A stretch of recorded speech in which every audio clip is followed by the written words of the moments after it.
happened with giving them their child Isaac. Same thing with Jacob and Joseph, his number one favorite wife, of course, and that can put at their plate. But his favorite wife could not have a child. Then finally, God gave him a child, Joseph, such a great man and such a great symbol of Jesus Christ. Then, of course, another one we all know as children is Samson, right? Samson was known for what? His strength, from his long hair, from living just like John was, a Nazarene. Okay? But what happened with Samson? His parents were told the same thing. An angel came down to them and told them they were going to have a son, and Samson was his name. Zacharias should have known better, because all this had happened in the Old Testament. God takes the impossible and makes it possible, even when it comes to having children. This is what the angel came to do, and when Zacharias didn't believe it, it was doubting God's power. And when we doubt God's power, sometimes what does God do? He leaves us there with our mouths hanging open. He does something miraculous in our lives that can't be explained and says, look what I can do. You keep your mouth shut and you listen to me. He shows us things in our lives that just cannot be explained when sometimes we doubt his power. That's what God does. That's who God was. And that's this message that God sent through Gabriel to Zacharias.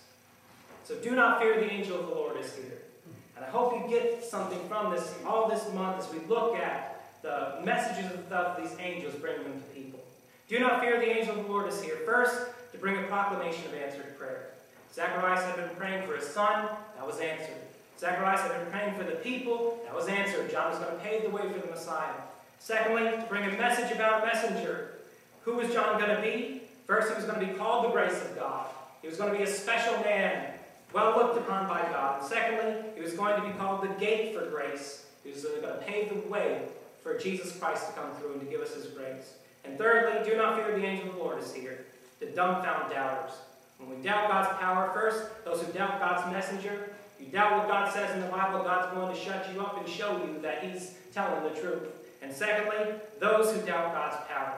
You doubt what God can do in your life. If he's going to do something in your life and he's told you it, you better believe him. Otherwise, he's going to show you and he's going to leave you with your mouth open, your jaw dropped, and he's going to say, look what I can do that you thought was impossible. I want us to think about these things this morning.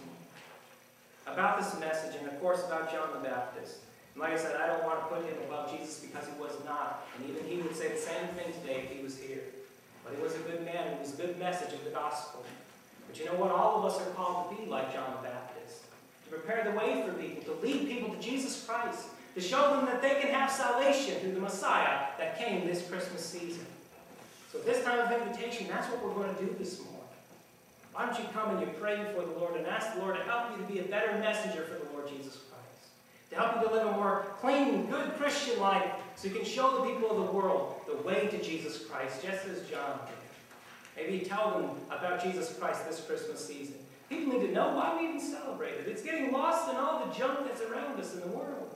They need to know what Christmas is all about. The message of Christmas. We are the messengers. When we have our song this morning, why don't you do what the Lord lays upon your heart? Maybe you want to come and you want to pray to be a better messenger for him.